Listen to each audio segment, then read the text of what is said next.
Welcome to UPSC Civil 360. Today we are going to discuss economy from the UDAN magazine of PW Only IAS.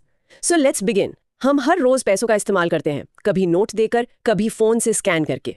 पर क्या हमने कभी सोचा है कि ये पैसा या मनी आखिर है क्या? ये एक बहुत ही फंडामेंटल सवाल है। हाँ, मतलब इसका जन्म कैसे हुआ? गेहूं की बोरी से निकलकर हमारे फोन में QR कोड तक का इसका सफर कैसा रहा? Today's discussion is all about this journey of money and banking.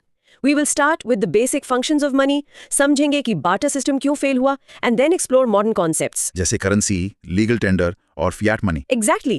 We will also trace its evolution through the check truncation system and then leap into the world of cryptocurrency and the fascinating non-fungible tokens, मतलब NFTs. और इसके बाद हम भारत के digital payment revolution की गहराई में भी उतरेंगे। हाँ, जिसमें NPCI, UPI, भीम और रूपे जैसे पिलर्स को समझेंगे। We will also clarify the difference between RBI's payment systems like RTGS and NEFT. और आखिर में कुछ स्पेसिफिक बैंकिंग कॉन्सेप्ट्स जैसे nostro vostro accounts, the Swift system और NRI accounts. FCNR, NRE, NRO जिनमें अक्सर कंफ्यूजन होता है। तो चलिए इस कहानी को शुरू करते हैं। सबसे बुनियादी सवाल, मनी असल में है क्या और ये एक इकोनॉमी में क्या काम करता है? ये एक बेहतरीन स्टार्टिंग पॉइंट है। देखिए, टेक्निकली देखें तो मनी के 5 मुख्य फंक्शंस हैं। सबसे पहला और सबसे जरूरी है money as a medium of exchange. अच्छा, ये डबल कोइंसिडेंस ऑफ वांट्स यानी जरूरतों के दोहरे संयोग की जरूरत को खत्म कर देता है। आपको किसी ऐसे इंसान को नहीं ढूंढना पड़ता जिसे आपका सामान चाहिए और जिसके पास वो सामान हो जो आपको चाहिए। राइट, ये तो बहुत टाइम कंज्यूमिंग होता होगा। बिल्कुल। दूसरा फंक्शन है convenient unit of account. Money हमें चीजों की कीमत तय करने का एक कॉमन स्टैंडर्ड देता है। जैसे 1 किलो गेहूं की कीमत क्या है, एक कार की क्या है, हम इन्हें कंपेयर कर सकते हैं। सही कहा। तीसरा है यूनिवर्सल एक्सेप्टेबिलिटी। एक इकोनॉमी में इसे हर कोई एक्सचेंज के लिए स्वीकार करता है। और चौथा फंक्शन है स्टोर ऑफ वैल्यू, मतलब हम इसे भविष्य के लिए बचाकर रख सकते हैं। लेकिन इन्फ्लेशन के दौर में तो मनी की वैल्यू घट जाती है, तो क्या हम कह सकते हैं कि मॉडर्न मनी एक बहुत अच्छा स्टोर ऑफ वैल्यू नहीं रहा? आपने बिल्कुल सही नस पकड़ी है। यही मनी का 5वां फंक्शन है, डायनामिक इन नेचर। अच्छा, इसकी परचेजिंग पावर स्थिर नहीं रहती, ये बदलती रहती है। जब महंगाई बढ़ती है तो आपके पैसे की कीमत कम हो जाती है। इसीलिए लोग इसे इन्वेस्ट करते हैं ताकि इसकी वैल्यू इन्फ्लेशन को बीट कर सके। और आजकल इसका एक छठा पहलू भी है, इसका कैशलेस नेचर। जैसे जनधन अकाउंट्स, आधार एनेबल्ड पेमेंट सिस्टम्स, ई-वॉलेट्स, ये सब। एग्जैक्टली। ये सब दिखाते हैं कि मनी अब सिर्फ फिजिकल नहीं रहा। मनी के इन फंक्शंस के बिना जिंदगी कैसी थी, ये समझने के लिए हमें बार्टर सिस्टम को देखना होगा। बिल्कुल। मनी से पहले बार्टर सिस्टम था जिसमें सामान के बदले सामान एक्सचेंज होता था। और इसकी सबसे बड़ी कमी वही जिसका हमने जिक्र किया, डबल कोइंसिडेंस ऑफ वांट्स की जरूरत। सोचिए, आपको जूते चाहिए और आपके पास गेहूं है। अब आपको ऐसा इंसान ढूंढना पड़ेगा जिसे गेहूं की जरूरत हो और जो जूते बनाता हो। ये तो बहुत ही इनएफिशिएंट सिस्टम था। बहुत ज्यादा। इसी इनएफिशिएंसी को दूर करने के लिए मॉडर्न मनी का जन्म हुआ, जिसमें सबसे कॉमन फॉर्म है करेंसी। हाँ, करेंसी में पेपर नोट्स और कॉइन्स आते हैं। इन्हें देश की गवर्नमेंट ऑथराइज करती है, इसीलिए इन्हें मीडियम ऑफ एक्सचेंज के तौर पर यूनिवर्सल एक्सेप्टेंस मिलती है। इन्हें फिएट मनी भी कहते हैं ना? हाँ, इन्हें फियाट मनी भी कहते हैं। फियाट एक लैटिन शब्द है जिसका मतलब है लेट इट बी डन या ये आदेश है। अच्छा, इनकी अपनी कोई इंट्रिंसिक वैल्यू नहीं होती, जैसे सोने या चांदी के सिक्कों की होती थी। एक 2000 रुपए के नोट को बनाने में शायद कुछ ही रुपए लगते हैं, लेकिन उसकी वैल्यू 2000 रुपए है क्योंकि सरकार का आदेश है। और इसी सरकारी आदेश की वजह से इन्हें लीगल टेंडर भी कहा जाता है, राइट? बिल्कुल। इसका क्या मतलब है? लीगल टेंडर का मतलब है कि देश के भीतर कोई भी व्यक्ति इसे किसी भी ट्रांजैक्शन के सेटलमेंट के लिए लीगली मना नहीं कर सकता। मतलब दुकानदार वैलिड नोट्स लेने से इनकार नहीं कर सकता। बिल्कुल। भारत में कॉइनेज एक्ट 2011 सरकार को 1000 रुपए तक के डिनोमिनेशन के सिक्के जारी करने का अधिकार देता है। इसमें 50 पैसे से लेकर 20 रुपए तक के सिक्के शामिल हैं। और वो जो बड़े बड़े कमेमोरेटिव कॉइन्स आते हैं, हाँ, सरकार विशेष अवसरों पर 100, 150 रुपए जैसे कमेमोरेटिव कॉइन्स भी जारी करती है, लेकिन वो लीगल टेंडर नहीं होते, बल्कि कलेक्शन के लिए होते हैं। भारत में करेंसी इशू करने का काम कौन करता है? क्या यह सिर्फ RBI है या कोई और भी है? यहाँ एक क्लियर डिवीजन ऑफ लेबर है। Government of India, specifically the ministry of finance, सारे सिक्के और 1 रुपए का नोट जारी करती है। और RBI? Reserve bank of India मतलब RBI केंद्र सरकार की ओर से बाकी सभी करेंसी नोट्स जारी करता है, 2 रुपए से लेकर 2000 रुपए तक। यहीं पर एक दिलचस्प कॉन्सेप्ट आता है, सीनियोरेज। सीनियोरेज ये क्या है? यह किसी करेंसी की फेस वैल्यू और उसे बनाने की लागत के बीच का अंतर है। मान लीजिए 2000 रुपए का नोट बनाने में 4 रुपए लगते हैं, तो 1996 रुपए सरकार का सीनियोरेज या कह सकते हैं प्रॉफिट है। Wow, that's interesting. अच्छा, 1 रुपए के नोट की बात आई तो उससे जुड़ी एक बहुत खास बात है जो अक्सर कॉम्पिटिटिव एग्जाम्स में पूछी जाती है। बिल्कुल, PW+ बॉक्स में यही बताया गया है। 1 रुपए का नोट टेक्निकली एक कॉइन है जिसे पेपर फॉर्म में इशू किया गया है। अच्छा, हाँ, इसे मिनिस्ट्री ऑफ फाइनेंस जारी करता है, RBI नहीं। इसीलिए इस पर फाइनेंस सेक्रेटरी के हस्ताक्षर होते हैं, RBI गवर्नर के नहीं। और ये कॉइनेज एक्ट के अंतर्गत आता है, RBI एक्ट के नहीं। सही पकड़ा। करेंसी और कॉइन्स के अलावा चेक्स भी पेमेंट का एक पुराना और भरोसेमंद तरीका रहे हैं, पर ये लीगल टेंडर नहीं है। सही कहा। चेक एक पेपर इंस्ट्रूमेंट है जो बैंक को आदेश देता है कि वो एक स्पेसिफिक अमाउंट उस व्यक्ति को पे करे जिसका नाम चेक पर लिखा है। ये सेविंग्स या करंट अकाउंट से इशू किया जाता है। हाँ, लेकिन ये लीगल टेंडर नहीं है, क्योंकि कोई भी व्यक्ति इसे स्वीकार करने से मना कर सकता है। वो कह सकता है कि मुझे पेमेंट कैश या ऑनलाइन ट्रांसफर में ही चाहिए। इसीलिए डिमांड डिपॉजिट्स को लीगल टेंडर नहीं माना जाता। बिल्कुल। पहले चेक क्लियरिंग में कई दिन लग जाते थे, लेकिन अब ये बहुत तेज हो गई है। इसके पीछे चेक ट्रंकेशन सिस्टम या CTS का क्या रोल है? CTS ने चेक क्लियरिंग में आप कह सकते हैं क्रांति ला दी है। ये एक online image based cheque clearing system है। ट्रंकेशन का मतलब? ट्रंकेशन का मतलब है काट देना या रोक देना। ये सिस्टम चेक के फिजिकल मूवमेंट को रोक देता है। चेक को फिजिकली एक बैंक से दूसरे बैंक भेजने की बजाय उसकी एक हाई रेजोल्यूशन इलेक्ट्रॉनिक इमेज भेजी जाती है। अच्छा, तो सब कुछ डिजिटली होता है? हाँ, RBI ने NPCI को चेक प्रोसेसिंग सेंटर CPC के रूप में काम करने का मैंडेट दिया है, जो मेंबर बैंक से ये इलेक्ट्रॉनिक इमेजेस और डेटा रिसीव करता है। इससे क्लियरिंग प्रोसेस 24 से 48 घंटे में ही पूरी हो जाती है। तो CTS फिजिकल मनी को डिजिटल इंफॉर्मेशन में बदलने का एक शुरुआती कदम था, और इसी डिजिटाइजेशन के आइडिया को जब एक्सट्रीम लेवल पर ले जाया गया तो जन्म हुआ क्रिप्टो करेंसी का। What a perfect transition.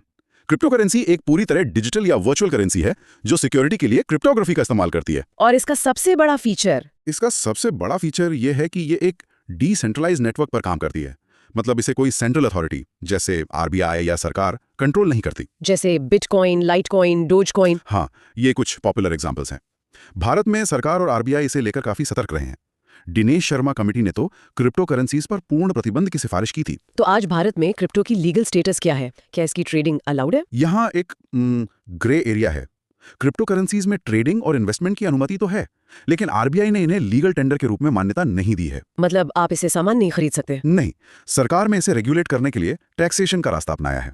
Crypto से होने वाले किसी भी गेन पर फ्लैट 30% टैक्स लगता है और हर ट्रांसफर पर 1% TDS भी कटता है। 30% टैक्स, ये तो बहुत ज्यादा है। इसे टैक्स लाइक अ सिन भी कहा जा रहा है, जैसे टोबैको या गैम्बलिंग पर लगता है। बिल्कुल। फाइनेंस एक्ट 2022 ने वर्चुअल डिजिटल एसेट्स VDAs के लिए यही नियम बनाए। फ्लैट 30% टैक्स के अलावा सबसे बड़ी बात यह है कि अगर आपको क्रिप्टो में लॉस होता है तो आप उसे अपनी किसी और इनकम जैसे सैलरी के साथ सेट ऑफ नहीं कर सकते। अच्छा, तो प्रॉफिट पे टैक्स है पर लॉस की कोई भरपाई नहीं? हाँ, सरकार का मैसेज क्लियर है। वो इसे एक रेगुलर इन्वेस्टमेंट नहीं बल्कि एक हाई रिस्क स्पेक्युलेटिव बेट मानती है। बिटकॉइन की बात करें तो इसकी सबसे बड़ी अपील क्या है? बिटकॉइन जो पहली क्रिप्टो करेंसी थी, किसी बैंक या सरकार से नहीं जुड़ी है। कोई भी व्यक्ति जिसके पास बिटकॉइन एड्रेस है वो किसी दूसरे एड्रेस पर इसे भेज सकता है। मतलब अनोनिमिटी। हाँ, इसमें ऑनलाइन पेमेंट्स बिना अपनी पहचान बताए की जा सकती हैं, जो इसे प्राइवेसी एडवोकेट्स के लिए आकर्षक और रेगुलेटर्स के लिए चिंता का विषय बनाता है। क्रिप्टो के साथ साथ NFT शब्द भी पिछले कुछ सालों में बहुत सुनाई दिया है। ये क्रिप्टो से कैसे अलग है? NFT का मतलब है नॉन फंजिबल टोकन। ये भी ब्लॉकचेन टेक्नोलॉजी पर आधारित एक क्रिप्टोग्राफिक एसेट है, लेकिन इसका काम करेंसी की तरह लेन देन करना नहीं है। तो फिर क्या है? इसका काम है डिजिटल एसेट्स के यूनिक ओनरशिप को वेरीफाई करना। ये एक तरह का डिजिटल सर्टिफिकेट ऑफ ऑथेंटिसिटी है। इसका उपयोग फिजिकल एसेट्स जैसे घर या पेंटिंग के ओनरशिप को ब्लॉकचेन पर स्टोर करने के लिए भी किया जा सकता है। और ये नॉन सब डिविजिबल होते हैं? हाँ, मतलब आप एक NFT को टुकड़ों में नहीं खरीद सकते। नॉन फंजिबल का मतलब थोड़ा और आसान शब्दों में समझाइए। जरूर। फंजिबिलिटी का मतलब है कि एक यूनिट दूसरे से पूरी तरह इंटरचेंजेबल हो। जैसे 100 रुपए का एक नोट किसी दूसरे 100 रुपए के नोट के बराबर ही है, आप उन्हें बदल सकते हैं, कोई फर्क नहीं पड़ता। ये फंजिबल है। ठीक है। लेकिन मोनालिसा की पेंटिंग नॉन फंजिबल है, उसकी कोई दूसरी कॉपी नहीं है, वो यूनिक है। इसी तरह रियल एस्टेट, कलेक्टिबल्स या आर्ट नॉन फंजिबल होते हैं। तो NFT इसी यूनिकनेस को डिजिटल वर्ल्ड में रिप्रेजेंट करता है। प्रिसाइसली। हर NFT अपने आप में यूनिक होता है। प्राइवेट क्रिप्टो करेंसीज के इस उभार के जवाब में दुनिया भर के सेंट्रल बैंक्स अपनी डिजिटल करेंसी पर काम कर रहे हैं। भारत का क्या प्लान है? हाँ, भारत भी सेंट्रल बैंक डिजिटल करेंसी जिसे CBDC कहते हैं उस पर काम कर रहा है, और इसे ई-रूपी नाम दिया गया है। ई-रूपी ये देश की ऑफिशियल करेंसी यानी रुपये का ही डिजिटल फॉर्म होगा। इसे सेंट्रल बैंक यानी RBI ही इशू और कंट्रोल करेगा।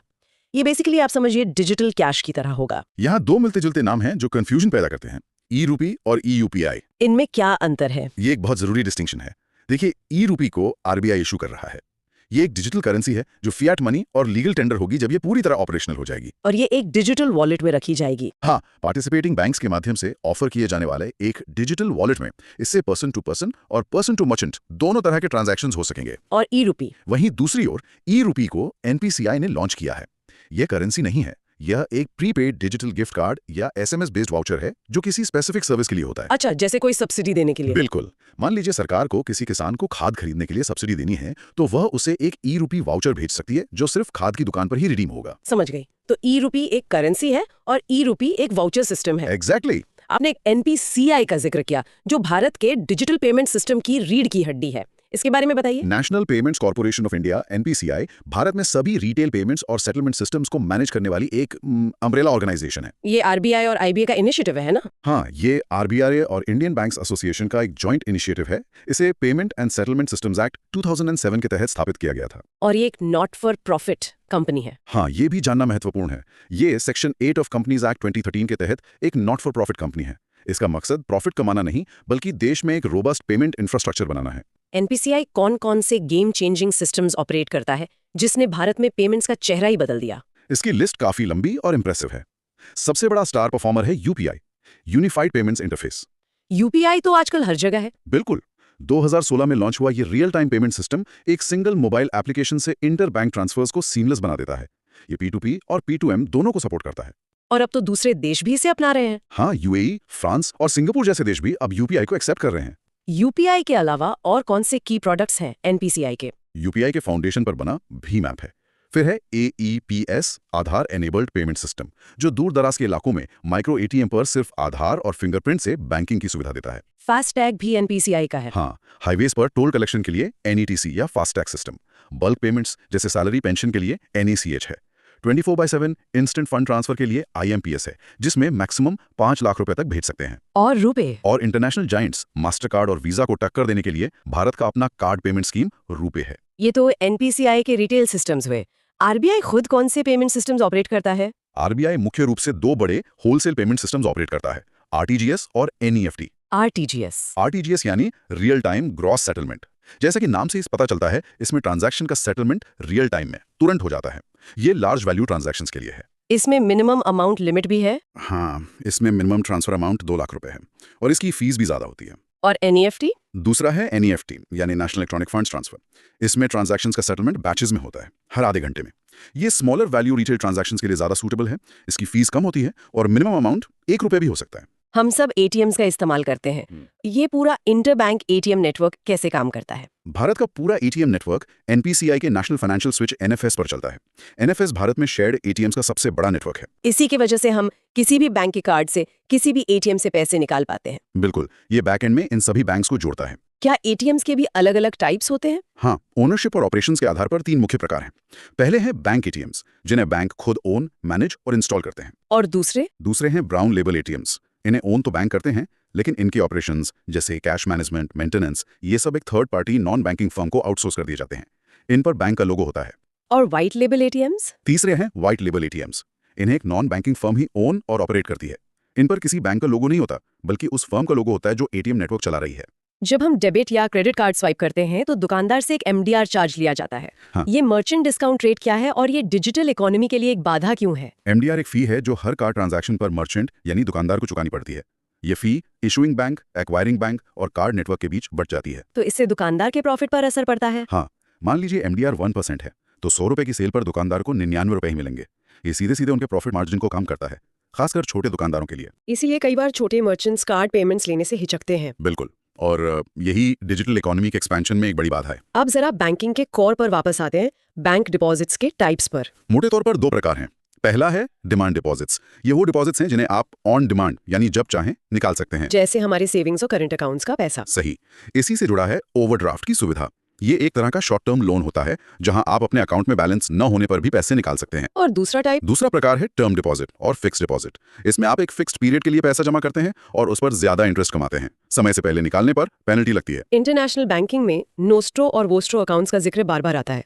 इसे एक आसान एनालॉजी से समझा सकते हैं? बिल्कुल। इसे ऐसे समझिए कि अगर स्टेट बैंक ऑफ इंडिया को अमेरिका में डॉलर में पेमेंट करनी है, तो उसे वहां के किसी बैंक, मान लीजिए बैंक ऑफ अमेरिका, में अपना एक डॉलर अकाउंट रखना होगा। ठीक है। SBI के लिए वो नोस्ट्रो अकाउंट है।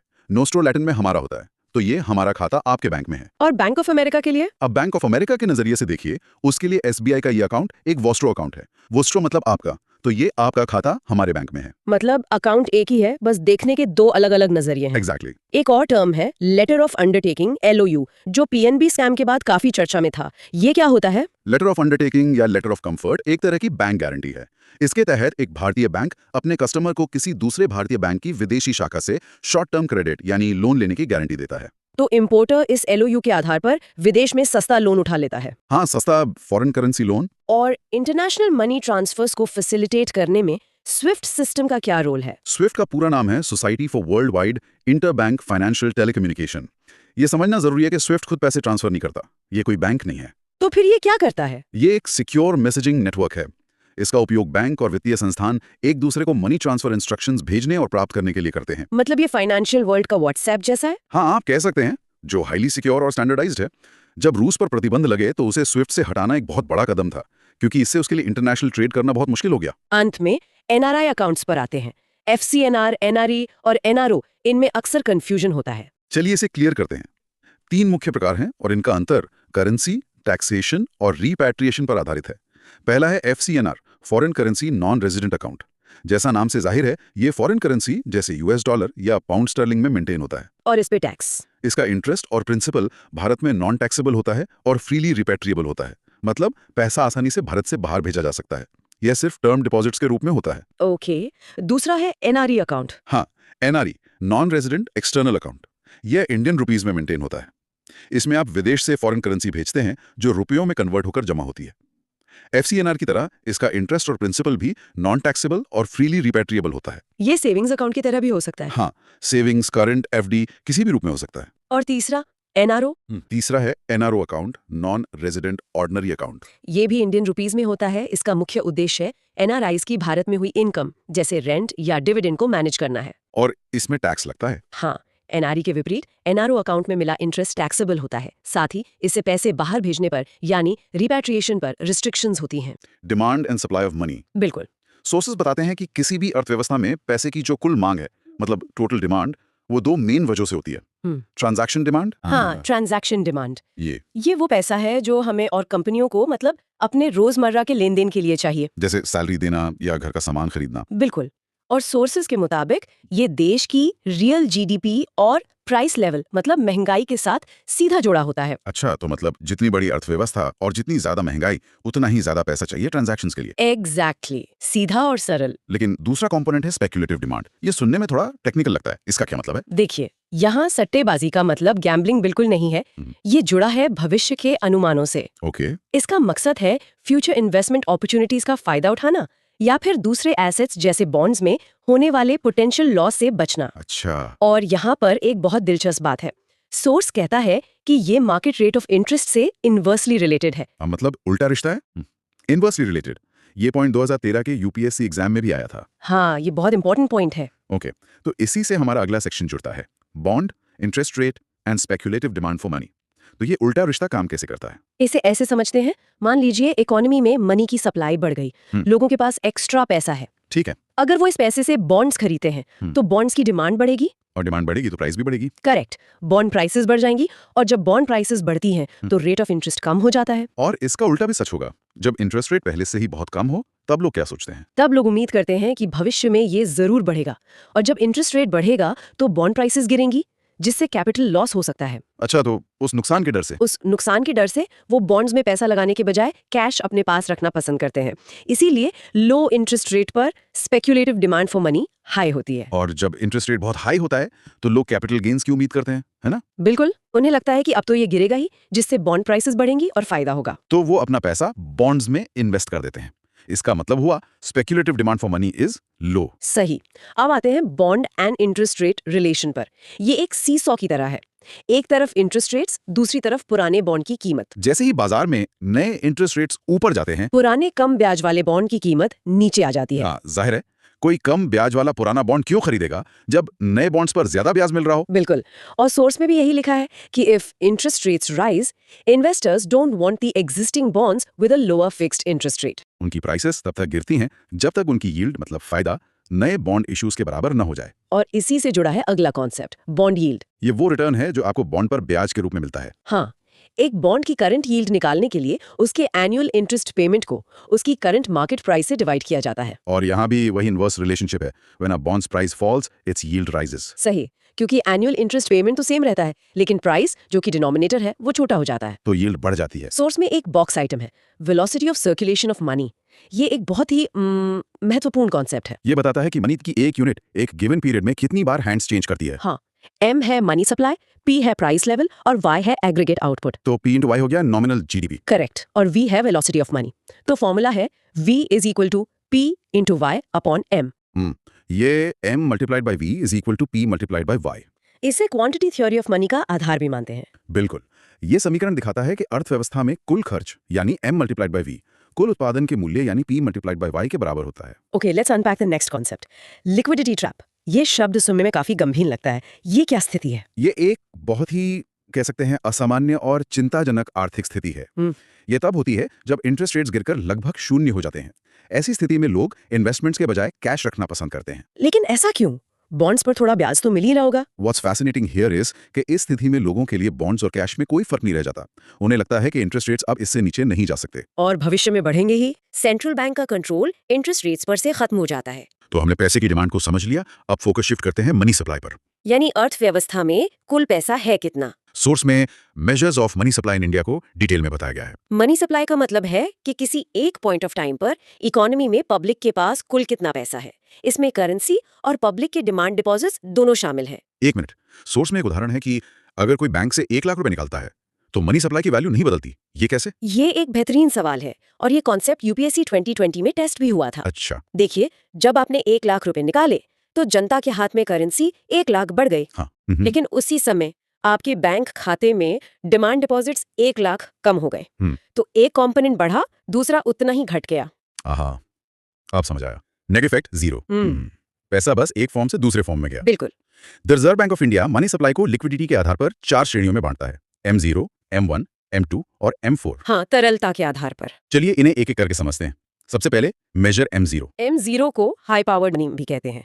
इसके कंपोनेंट्स है currency in circulation, bankers deposits with RBI और अदर डिपॉजिट्स विद आरबीआई। और इसकी लिक्विडिटी हाईएस्ट है। हाईएस्ट, और ये बाकी सभी मेजर्स का बेसिस है। इसके बाद है मेजर M1। M1 में है currency with public, demand deposits और अदर डिपॉजिट्स विद आरबीआई। इसकी लिक्विडिटी भी हाई है। फिर आता है मेजर M2। इसके कंपोनेंट्स है M1 plus savings deposits with post office. तो इसमें डाकघर की बचत भी जुड़ जाती है, इसीलिए लिक्विडिटी थोड़ी कम हो जाती है। मॉडरेट। ओके। इसके बाद मेजर M3। M3 है M1 plus time deposits with banks, मतलब FDs और RDs। इसे ब्रॉड मनी कहते हैं और आरबीआई इसी पर सबसे ज्यादा नजर रखता है। और आखिर में है मेजर M4, जो है M3 plus total post office deposits excluding NSC। और इसकी लिक्विडिटी सबसे कम होती है, लोएस्ट। लिक्विडिटी के इसी घटते क्रम पर 2013 में यूपीएससी में सवाल भी बना था। तो अब जब हमने मनी सप्लाई समझ लिया है तो बात करते हैं उस इंस्टीट्यूशन की जो इसे कंट्रोल करता है। Reserve bank of India, RBI.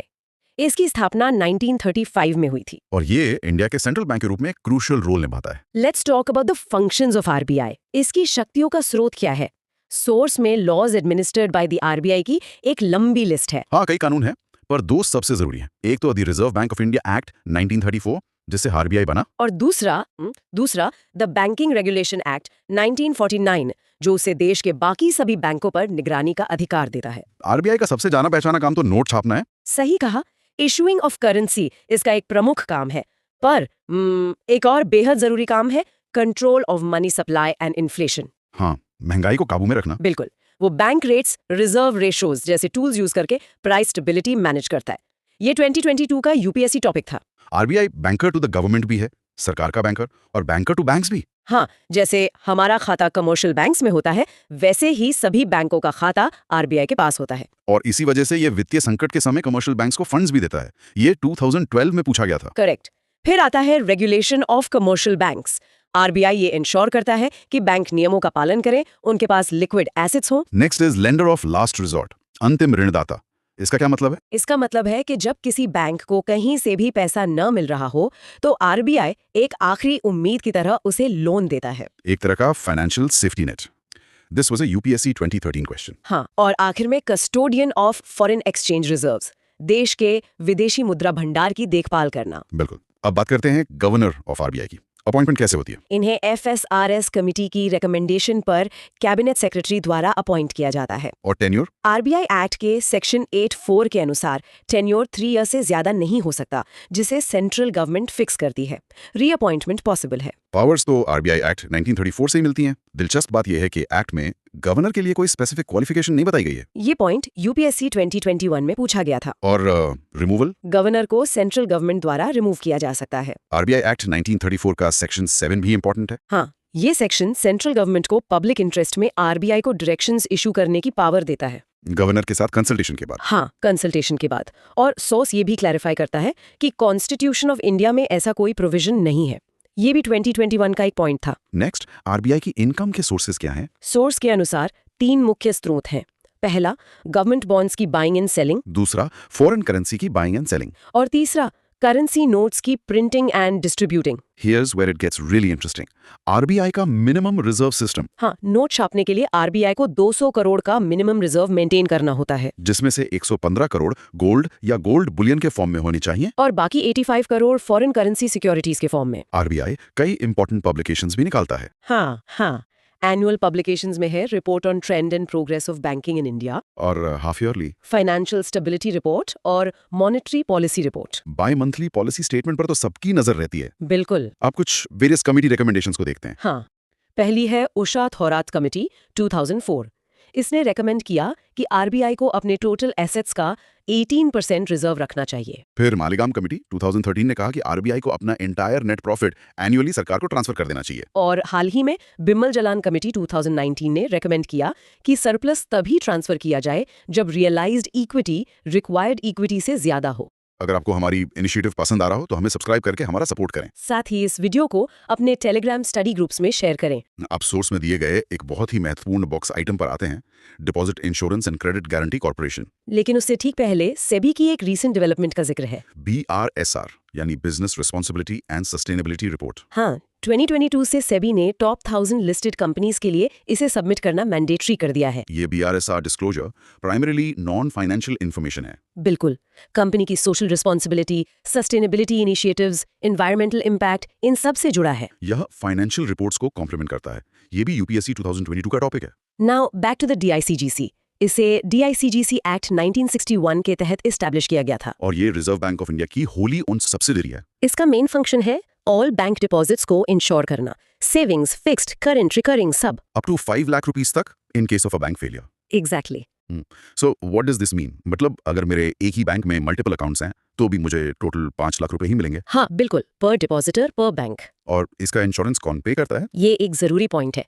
Premium depositor नहीं बल्कि बैंक खुद पे करते हैं। किन किन बैंकों को ये इंश्योरेंस लेना मैंडेटरी है? सोर्स के अनुसार सभी schedule commercial banks, local area banks, foreign banks with branches in India और कोऑपरेटिव बैंक्स, सबको लेना अनिवार्य है। However, there are also exempted deposits जिनके लिए इंश्योरेंस कवर नहीं मिलता। हाँ, ये लिस्ट भी जरूरी है। 2012 में UPSC में इस पे सवाल आया था। इसमें क्या क्या शामिल है? Deposits of foreign governments, central या स्टेट गवर्नमेंट्स की deposits, interbank deposits. Deposit received outside India. हाँ, और स्टेट लैंड डेवलपमेंट बैंक्स की डिपॉजिट्स, और कोई भी ऐसा डिपॉजिट जिसे कॉर्पोरेशन RBI की अप्रूवल से एक्सक्लूड करे। किसी भी इकोनॉमी के लिए मतलब बैंकिंग सिस्टम उसकी बैकबोन होती है, और इस सिस्टम में हर चीज़ का एक रीज़न है। जैसे क्यों कुछ बैंक्स को शेड्यूल कहते हैं, क्यों कुछ बैंक सिर्फ डिपॉजिट ले सकते हैं, लोन नहीं दे सकते, और क्यों RBI के अलावा भी इतने सारे रेगुलेटर्स हैं। ये सब समझने से ना आम इकोनॉमिक पॉलिसीज और फाइनेंशियल स्टेबिलिटी की जो बड़ी पिक्चर है वो साफ हो जाती है। तो चलिए इस मशीन के सबसे बड़े और सबसे जाने माने पुर्जे से शुरू करते हैं, कमर्शियल बैंक्स। सोर्सेज बताते हैं कि ये बैंकिंग रेगुलेशन एक्ट 1949 के तहत गवर्न होते हैं, और इन्हें 2 मेन कैटेगरीज में बांटा गया है, शेड्यूल्ड कमर्शियल बैंक्स SCBs और non scheduled commercial banks NSCBs। हाँ, और इन दोनों में फोकस हमेशा शेड्यूल्ड कमर्शियल बैंक्स SCBs पर रहता है। इसका एक मतलब एक टेक्निकल रीजन है। ये वो बैंक्स हैं जिनका नाम RBI एक्ट 1934 के सेकेंड शेड्यूल में लिखा हुआ है।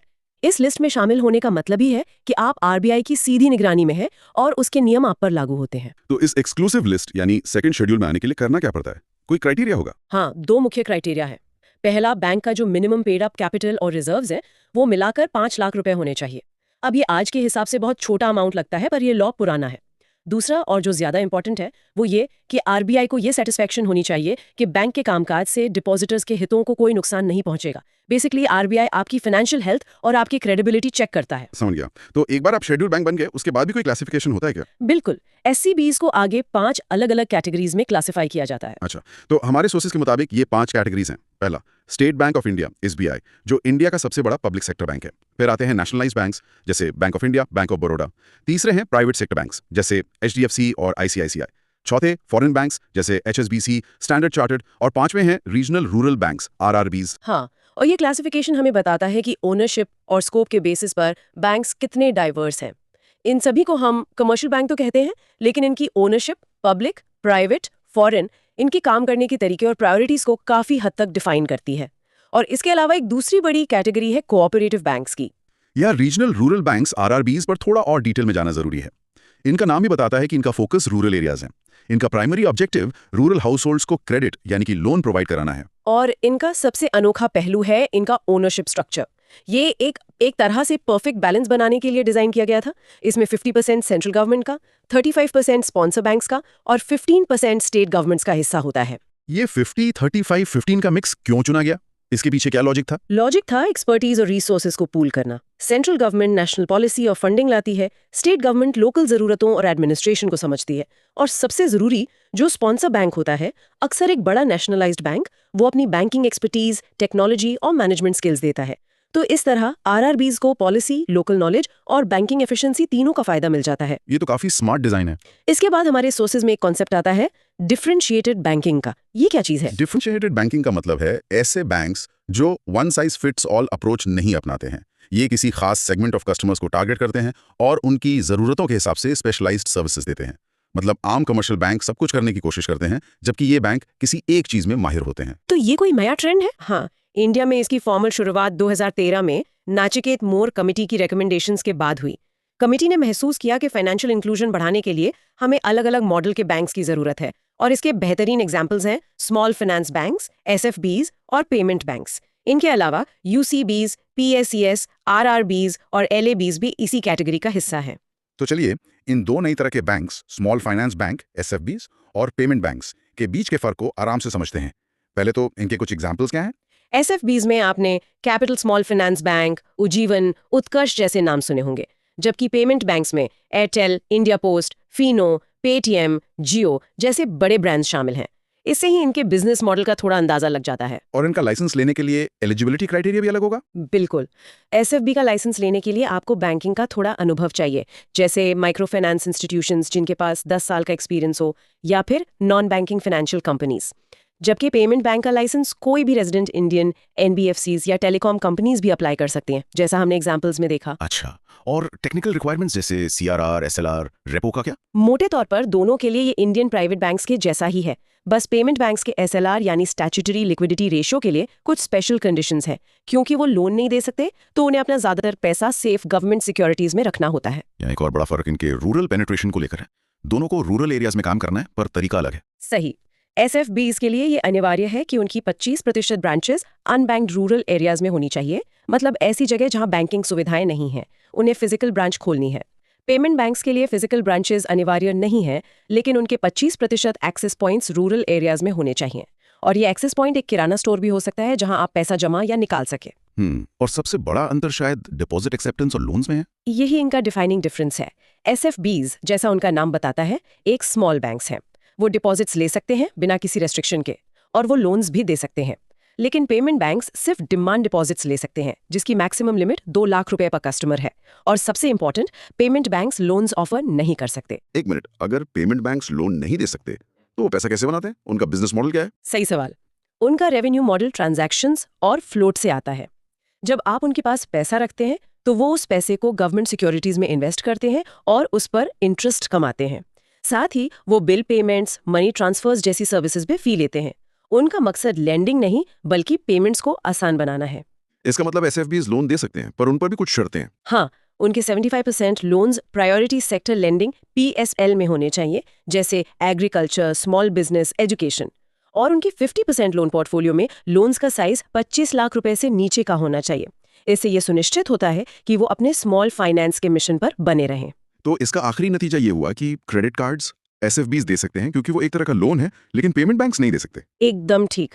ये फंडामेंटल डिफरेंसेस उनके डिजाइन, पर्पस और टारगेट ऑडियंस को बिल्कुल साफ कर देते हैं। कमर्शियल बैंक्स के बाद आते हैं बैंकिंग सिस्टम के दूसरे स्तंभ पर, cooperative banks.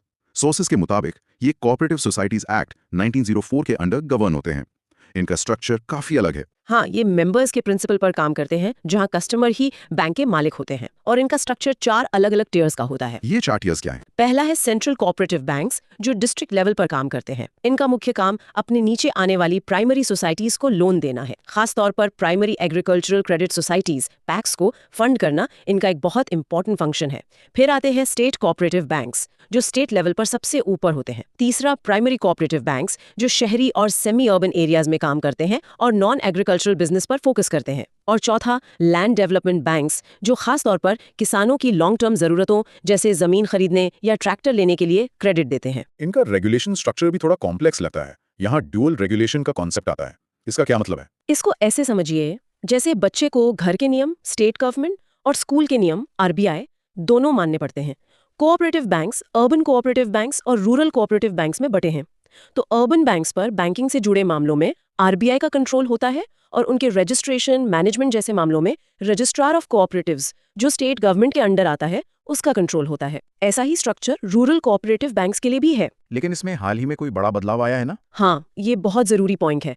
Banking regulation amendment act 2020 के बाद अर्बन कोऑपरेटिव बैंक्स और मल्टी स्टेट कोऑपरेटिव बैंक्स को आरबीआई के रेगुलेटरी फ्रेमवर्क के अंडर ज्यादा सख्ती से लाया गया है।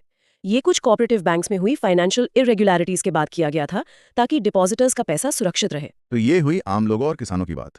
लेकिन देश को चलाने के लिए बड़े प्रोजेक्ट्स की भी जरूरत होती है। हाईवे, स्पोर्ट्स, पावर प्लांट्स, इनके लिए पैसा कहाँ से आता है? क्योंकि इनका रिटर्न तो सालों बाद मिलता है।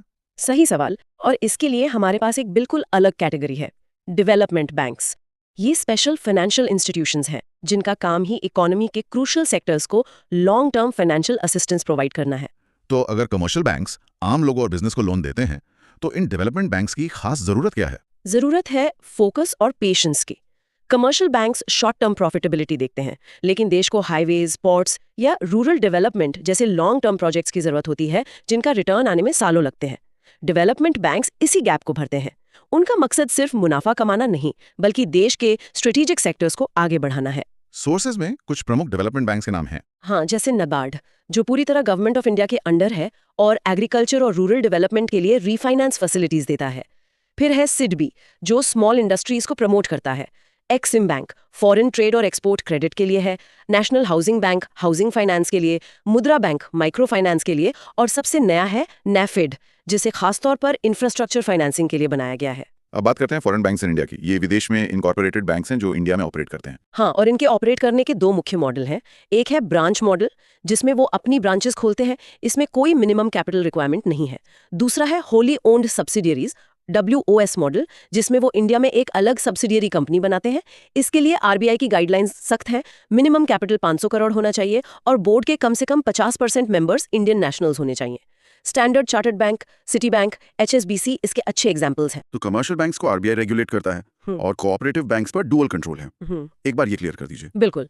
बैंकिंग रेगुलेशन अमेंडमेंट एक्ट 2020 के बाद कमर्शियल बैंक्स पूरी तरह से आरबीआई के अंडर है, और कोऑपरेटिव बैंक्स जो एक ही स्टेट में है, मतलब सिंगल स्टेट, रूरल, उन पर आरबीआई और स्टेट गवर्नमेंट दोनों का कंट्रोल है। यहाँ से हम एक बहुत ही इंटरेस्टिंग कैटेगरी में एंटर करते हैं, नॉन बैंकिंग फाइनेंशियल कंपनीज या NBFCs। ये बैंक नहीं है पर बैंक जैसा काम करती हैं। ये थोड़ा कंफ्यूजिंग है। ये कंफ्यूजन लाजमी है। NBFCs ऐसी कंपनीज हैं जो फाइनेंशियल सर्विसेज तो देती हैं, लेकिन उनके पास बैंकिंग लाइसेंस नहीं होता। ये कंपनीज एक्ट 2013 के अंडर रजिस्टर होती हैं, ना कि बैंकिंग रेगुलेशन एक्ट के। तो वो क्या कर सकती हैं और क्या नहीं कर सकती? इसकी की कैरेक्टरिस्टिक्स क्या हैं? यही सबसे जरूरी है। पहला, वो डिमांड डिपॉजिट्स एक्सेप्ट नहीं कर सकती, मतलब आप उनके पास सेविंग्स या करंट अकाउंट नहीं खोल सकते। दूसरा, वो क्रेडिट क्रिएट नहीं कर सकती जैसे बैंक करते हैं। तीसरा, वो अपने ऊपर लिखे हुए चेक्स इशू नहीं कर सकती और पेमेंट एंड सेटलमेंट सिस्टम्स का हिस्सा नहीं है। चौथा, उनके डिपॉजिट्स पर DICGC का इंश्योरेंस अवेलेबल नहीं है। और आखिर में वो आरबीआई की लिक्विडिटी एडजस्टमेंट फैसिलिटी LAF को सीधा एक्सेस नहीं कर सकती। अगर आपको हमारे इनिशिएटिव पसंद आ रहा हो तो हमें सब्सक्राइब करके हमारा सपोर्ट करें। साथ ही इस वीडियो को अपने टेलीग्राम स्टडी ग्रुप्स में शेयर करें। अब जैसे बैंक्स के टाइप्स थे, वैसे ही NBFCs के भी टाइप्स हैं। कुछ एनबीएफसीज ऐसी हैं जिन्हें दूसरे रेगुलेटर्स देखते हैं, जैसे हाउसिंग फाइनेंस इंस्टीट्यूशंस को नेशनल हाउसिंग बैंक रेगुलेट करता है, मर्चेंट बैंकिंग और वेंचर कैपिटल फंड्स को सेबी देखता है, निधि कंपनीज को ministry of corporate affairs MCA, chit fund companies को स्टेट गवर्नमेंट्स और इंश्योरेंस कंपनीज को आईआरडीए रेगुलेट करता है। और आरबीआई के अंडर भी एनबीएफसीज के कई प्रकार हैं। क्या आप कुछ मुख्य उदाहरण दे सकती हैं जिससे हम इनके काम का अंतर समझ सकें? जरूर। दो बड़े एग्जाम्पल्स हैं एसेट फाइनेंस कंपनीज एएफसीज और माइक्रो फाइनेंस इंस्टीट्यूशंस एमएफआईज। मान लीजिए एक ट्रक ड्राइवर को नया ट्रक खरीदना है, वो एक एएफसी के पास जाएगा, जैसे श्रीराम ट्रांसपोर्ट फाइनेंस। वो सीधा उस ट्रक यानी फिजिकल एसेट को फाइनेंस करेंगे। दूसरी तरफ एक गांव में महिलाओं का ग्रुप है जो सिलाई मशीन खरीदकर अपना काम शुरू करना चाहती हैं। उनके लिए एमएफआई जैसे बंधन बैंक, जो पहले एक एमएफआई था, छोटा लोन देगा। तो एक फिजिकल एसेट पर फोकस करता है, दूसरा स्मॉल स्केल एंटरप्राइज और फाइनेंशियल इंक्लूजन पर। इसके अलावा investment companies, infrastructure finance companies और कोर इन्वेस्टमेंट कंपनीज जैसे टाइप्स भी हैं। हाँ, हर एक का अपना अपना स्पेशलाइज्ड डोमेन है। आईसीज सिक्योरिटीज में इन्वेस्ट करती हैं, आईएफसीज इंफ्रास्ट्रक्चर प्रोजेक्ट्स को फंड करती हैं और सीआईसीज मुख्य रूप से दूसरी कंपनीज के शेयर्स एक्वायर करती हैं, जैसे होल्डिंग कंपनीज। इसी से जुड़े दो और नाम आते हैं, निधि कंपनीज और चिट फंड्स। ये क्या है? निधि कंपनीज एक तरह की एनबीएफसी ही हैं। ये कंपनीज एक्ट 1956 के अंडर रजिस्टर्ड हैं और इन्हें ministry of corporate affairs regulate करता है। इनका कॉन्सेप्ट बहुत सिंपल है। ये सिर्फ अपने मेंबर्स से ही डिपॉजिट्स लेती हैं और सिर्फ अपने मेंबर्स को ही लोन देती हैं। ये एक म्यूचुअल बेनिफिट सोसाइटी की तरह काम करती हैं। और चिट फंड्स? लोग इसे अक्सर पॉन्जी स्कीम से कंफ्यूज कर देते हैं। ये बहुत आम गलतफहमी है। चिट फंड एक तरह की ट्रेडिशनल सेविंग स्कीम है। इसका regulation central chit funds act 1982 और स्टेट गवर्नमेंट्स के रूल्स के तहत होता है। ये कॉन्करेंट लिस्ट का सब्जेक्ट है। ये याद रखना जरूरी है कि आरबीआई या सेबी दोनों ही चिट फंड्स को रेगुलेट नहीं करते हैं, जबकि पॉन्जी स्कीम्स पूरी तरह से इलीगल हैं। ये स्कीम्स हाई रिटर्न्स का झूठा वादा करती हैं और पुराने इन्वेस्टर्स को नए इन्वेस्टर्स के पैसों से रिटर्न देती हैं, जब तक कि पूरा सिस्टम कोलैप्स न कर जाए। सारधा और सत्यम इसके बदनाम एग्जाम्पल्स हैं। तो अब हमें बैंक्स और एनबीएफसीज के बीच के फर्क को आखिरी बार आमने सामने रखकर साफ कर लेना चाहिए। बिल्कुल। सबसे पहले लाइसेंस। बैंक को बैंकिंग लाइसेंस चाहिए, एनबीएफसी को नहीं। दूसरा, डिमांड डिपॉजिट्स। एनबीएफसी एक्सेप्ट नहीं कर सकती, बैंक कर सकता है। तीसरा, रेगुलेशन। एनबीएफसी कंपनीज एक्ट 2013 से रेगुलेटेड है और बैंक बैंकिंग रेगुलेशन एक्ट 1949 से। चौथा, डिपॉजिट इंश्योरेंस। एनबीएफसी के लिए अवेलेबल नहीं, बैंक के लिए डीआईसीजीसी के थ्रू अवेलेबल है। आगे देखें तो क्रेडिट क्रिएशन के मामले में एनबीएफसी क्रेडिट क्रिएट नहीं करती, जबकि बैंक कर सकता है। फॉरेन इन्वेस्टमेंट की लिमिट एनबीएफसी में 100% तक अलाउड है, प्राइवेट बैंक्स में 74% तक। और पेमेंट एंड सेटलमेंट सिस्टम में एनबीएफसी इसका हिस्सा नहीं है, जबकि बैंक इसका इंटीग्रल पार्ट है। ये सभी पॉइंट्स इन दोनों के बीच के फंडामेंटल स्ट्रक्चरल डिफरेंसेस को हाईलाइट करते हैं। और अब हम आते हैं अपने आखिरी सेक्शन पर, जो पूरे बैंकिंग सिस्टम की सुरक्षा से जुड़ा है, बाज़ल नॉर्म्स फॉर बैंकिंग रेगुलेशन। ये थोड़ा टेक्निकल है, इसे आसान भाषा में कैसे समझें? इसे ऐसे सोचिए कि दुनिया भर के बैंक्स एक ही खेल खेल रहे हैं, तो उसके नियम भी एक जैसे होने चाहिए, ताकि कोई बैंक जरूरत से ज्यादा रिस्क न ले। बेज़ल नॉर्म्स वही ग्लोबल बैंकिंग स्टैंडर्ड्स हैं जो basal committee on bank supervision या बीसीबीएस सेट करता है, और इंडिया फिलहाल बेज़ल 3 नॉर्म्स फॉलो करता है। तो बेज़ल 3 की मुख्य रिक्वायरमेंट्स क्या हैं? जी, पहला है कैपिटल एडिक्वेसी। कैपिटल एडिक्वेसी का मतलब है कि बैंक के पास हर रिस्क के लिए एक कुशन या शॉक एब्जॉर्बर होना चाहिए। इसके तहत टियर 1 और tier 2 capital risk weighted assets का कम से कम 10.5% होना चाहिए। ये टियर 1 और टियर 2 कैपिटल क्या है? इसे बैंक की हेल्थ की तरह सोचिए। टियर 1 कैपिटल बैंक का अपना सबसे आसानी से उपलब्ध पैसा है, जैसे आपके सेविंग्स अकाउंट में रखा कैश। ये मुश्किल वक्त में सबसे पहला शॉक एब्जॉर्बर है। इसमें शेयर होल्डर्स इक्विटी और रिटेन्ड अर्निंग्स आते हैं। टियर 2 कैपिटल थोड़ा बैकअप फंड जैसा है, जैसे आपका फिक्स्ड डिपॉजिट, जिसे तोड़ने में थोड़ा वक्त लगता है, रिलायबल है पर उतना लिक्विड नहीं। बसल नॉर्म्स कहते हैं कि बैंक के पास दोनों का एक हेल्दी मिक्स होना चाहिए। और आखिर में है लिक्विडिटी कवरेज रेशियो, एलसीआर। ये क्या सुनिश्चित करता है? एलसीआर बैंक का 30 डे सर्वाइवल किट है। ये सुनिश्चित करता है कि बैंक के पास इतने हाई क्वालिटी लिक्विड एसेट्स हों कि अगर कोई फाइनेंशियल क्राइसिस आ जाए तो वो बिना किसी बाहरी मदद के 30 दिनों तक अपने सारे कैश आउटफ्लोज मैनेज कर सके। प्रायोरिटी सेक्टर लेंडिंग या पीएसएल। बेसिकली मैं ये समझता हूँ कि ये लेंडिंग का वो हिस्सा है जिसे बैंक्स को नेशनल डेवलपमेंट के लिए वाइटल समझे जाने वाले सेक्टर्स को देना अनिवार्य है। सही है? आपने बिल्कुल सही समझा। ये आरबीआई का एक तरीका है ये इंश्योर करने का कि क्रेडिट सिर्फ लार्ज कॉर्पोरेशंस तक ही ना पहुंचे, बल्कि ग्रास रूट्स तक भी जाए, मतलब किसानों तक, छोटे बिजनेसेस तक। अच्छा। हाँ, और इसके लिए कुछ स्पेसिफिक टारगेट्स हैं। शेड्यूल्ड कमर्शियल बैंक्स के लिए ये उनके एडजस्टेड नेट बैंक क्रेडिट यानी एएनबीसी या credit equivalent of balance sheet exposures यानी सीओबीई का 40% है। इन दोनों में से जो भी ज्यादा हो। ओके, 40% का बेंचमार्क है।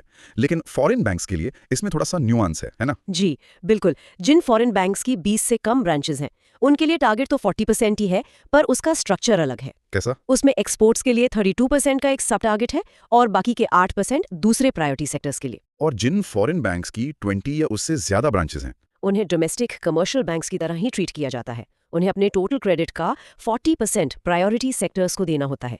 इसे ही प्रायोरिटी सेक्टर लेंडिंग या PSL टारगेट कहते हैं। समझ गया।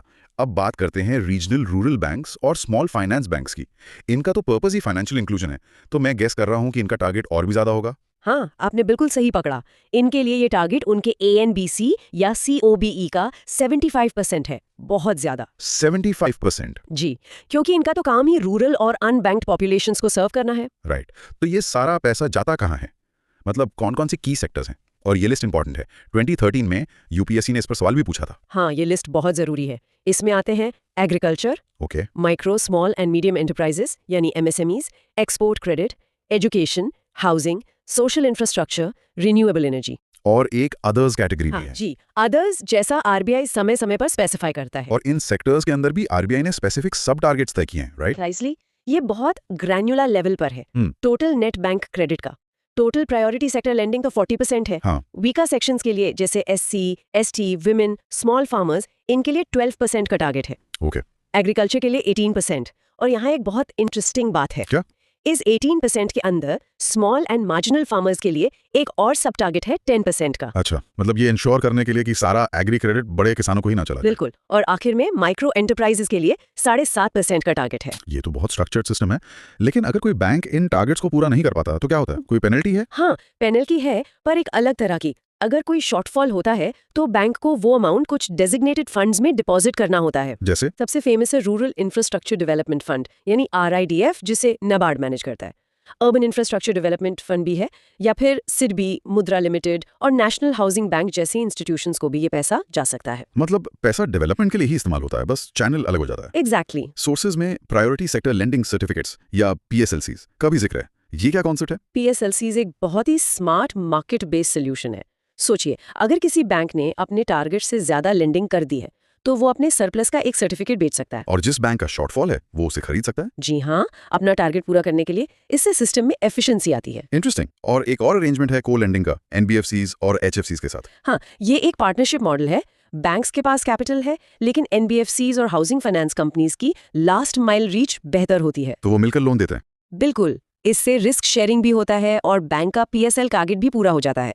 ये हाउसिंग और MSMEs जैसे सेक्टर्स के लिए बहुत फायदेमंद है। ठीक है, तो क्रेडिट को डायरेक्ट करने से अब आते हैं क्रेडिट क्रिएट करने पर। एक कॉन्सेप्ट जो मुझे हमेशा फैसिनेट करता है, मनी क्रिएशन। हाँ, ये बैंकिंग का कोर कॉन्सेप्ट है। यहाँ मनी मल्टीप्लायर की भूमिका बहुत अहम है। UPSC ने 2019 और 2021 में इस पे सवाल पूछे हैं। जैसे जैसे लोगों की बैंकिंग हैबिट्स बढ़ती हैं, मनी मल्टीप्लायर भी बढ़ता है। और इसके पीछे का मैकेनिज्म है फ्रैक्शनल रिजर्व बैंकिंग, राइट? बिल्कुल। इसमें बैंक्स अपने पास आए डिपॉजिट्स का सिर्फ एक फ्रैक्शन रिजर्व्स के तौर पर रखते हैं और बाकी हिस्सा लेंड कर देते हैं। और यही साइकिल मनी क्रिएट करता है। जी, ये रिपीटेड लेंडिंग के जरिए मनी क्रिएशन को एनकरेज करता है। इसे समझने के लिए कुछ की रेशो जरूरी हैं। पहला है करेंसी डिपॉजिट रेशो या CDR। हाँ, CDR का फॉर्मूला है currency in circulation divided by demand deposits. ये बेसिकली दिखाता है कि पब्लिक अपने पास कैश रखना ज्यादा पसंद करती है या बैंक में डिपॉजिट्स। और दूसरा रेशो है रिजर्व डिपॉजिट रेशो या RDR। जी। RDR बैंक्स का साइड है। इसका फॉर्मूला है reserves divided by total deposits. ये दिखाता है कि बैंक्स अपने टोटल डिपॉजिट्स का कितना परसेंटेज रिजर्व्स में रखते हैं। और इन रिजर्व्स के दो कंपोनेंट्स हैं। जी। एक तो वॉल्ट कैश इन बैंक्स, मतलब जो कैश उनकी अपनी तिजोरी में है, और दूसरा deposits of commercial banks with the RBI। Ratios की बात हो ही रही है तो एक और रेशियो जो बैंक की हेल्थ के लिए जरूरी है, प्रोविजन कवरेज रेशियो या PCR। ये क्या बताता है? PCR को आप बैड लोन्स के लिए बैंक का रेनी डे फंड समझ सकते हैं। ये बताता है कि बैंक ने अपने नॉन परफॉर्मिंग एसेट्स यानी NPAs के अगेंस्ट कितने प्रतिशत की प्रोविजनिंग की है। मतलब हायर PCR बेहतर है। हाँ, हायर PCR का मतलब है कि बैंक पोटेंशियल लॉसेस के लिए बेहतर प्रिपेयर्ड है। तो फिर नेट नॉन परफॉर्मिंग एसेट्स यानी NPA क्या हुए? NPA आपको असली तस्वीर दिखाता है। इसका फॉर्मूला है ग्रॉस NPAs माइनस प्रोविजंस। ये असल में वो बैड लोन्स हैं जिनके लिए बैंक ने प्रोविजनिंग कर ली है। चलिए अब बैंक की बैलेंस शीट के दो साइड्स देखते हैं। पहले assets of the bank. Assets वो रिसोर्सेज हैं जो बैंक ओन करता है और जिनसे इनकम जनरेट होती है, जैसे इन्वेस्टमेंट्स मतलब bonds, securities, loans and advances भी। हाँ, लोन्स एंड एडवांसेस सबसे बड़ा हिस्सा है। इसके अलावा money at call and short notice, जो दूसरे बैंक्स को शॉर्ट टर्म लोन्स दिए जाते हैं, और bills discounted and purchased. UPSC 2019 में इस पर सवाल था। और रिजर्व्स? हाँ, रिजर्व्स मतलब जो डिपॉजिट्स कमर्शियल बैंक्स आरबीआई के पास रखते हैं कैश या ट्रेजरी बिल्स के रूप में। ठीक है। अब दूसरा side, liabilities of the bank. ये तो वो पैसा है जो बैंक को अकाउंट होल्डर्स को देना है। करेक्ट। इसमें आते हैं करंट अकाउंट, सेविंग्स अकाउंट, जिन्हें कासा कहते हैं, ये डिमांड लाइबिलिटीज हैं। फिक्स्ड डिपॉजिट्स में ओवरड्राफ्ट बैलेंसेस भी इसी कैटेगरी में आते हैं। तो अगर हम बैंक के एसेट्स में से उसकी लाइबिलिटीज घटा दें तो हमें net worth of the bank मिल जाता है। बिल्कुल, फॉर्मूला सीधा है, net worth equals assets minus liabilities. एक बार फिर मनी मल्टीप्लाई पर आते हैं। इसका फॉर्मूला क्या है? M equals money supply M divided by high power money H। ये बताता है कि सेंट्रल बैंक द्वारा क्रिएट की गई बेस मनी इकोनॉमी में टोटल मनी सप्लाई को कितना गुना बढ़ा सकती है। अब आते हैं बैंकिंग सेक्टर रिफॉर्म्स पर। सबसे पहले नरसिम्हम कमेटी 1991 और 1998 की। ये एक लैंडमार्क कमेटी थी। इसने एफिशिएंसी और कॉम्पिटिटिवनेस बढ़ाने के लिए स्ट्रॉन्ग बैंक्स के मर्जर की बात की, पब्लिक और प्राइवेट दोनों। और गवर्नमेंट इंटरफेरेंस कम करने की भी। जी हाँ, ये बहुत जरूरी रिकमेंडेशन थी। बैंक परफॉर्मेंस को इवैल्यूएट करने के लिए एक फ्रेमवर्क है, कैमल्स। हाँ, कैमल्स एक इंटरनेशनल सुपरवाइजरी टूल है। हर लेटर का एक मतलब है। सी है कैपिटल एडिक्वेसी, मतलब रिस्क्स को एब्जॉर्ब करने के लिए बैंक के पास सफिशिएंट कैपिटल है या नहीं। बिल्कुल। इसके लिए कैपिटल एडिक्वेसी रेशियो या CAR का इस्तेमाल होता है। इसका फॉर्मूला है bank's capital divided by risk weighted assets multiplied by 100। और बेजल 3 नॉर्म्स के अनुसार मिनिमम CAR कितना है? 10.5%। ओके। और बाकी लेटर्स AMELS। A है एसेट क्वालिटी, M है मैनेजमेंट एफिशिएंसी, E है अर्निंग्स क्वालिटी और L है लिक्विडिटी। S को कुछ जगहों पर सेंसिटिविटी टू मार्केट रिस्क के लिए भी इस्तेमाल करते हैं। अब बात करते हैं नॉन बैंकिंग फाइनेंशियल कंपनीज यानी NBFCs की। RBI ने इनके लिए scale based regulation SBR introduce किया है। हाँ, ये एक one size doesn't fit all approach है। मतलब NBFCs को उनके साइज और सिस्टेमिक इंपॉर्टेंस के आधार पर रेगुलेट किया जाता है। बड़ी NBFCs पर स्ट्रिक्ट रेगुलेशंस, छोटी पर हल्के। तो इसमें कितने टियर्स हैं? 4 टियर्स हैं। सबसे नीचे है बेस लेयर NBFC BL। इसमें छोटी NBFCs आती हैं जिनका एसेट साइज 1000 करोड़ से कम है। फिर है मिडिल लेयर NBFC ML। इसमें डिपॉजिट टेकिंग NBFCs और वो नॉन डिपॉजिट टेकिंग NBFCs जिनका एसेट साइज 1000 करोड़ या उससे ज्यादा है, वो शामिल हैं। और उसके ऊपर upper layer NBFC UL।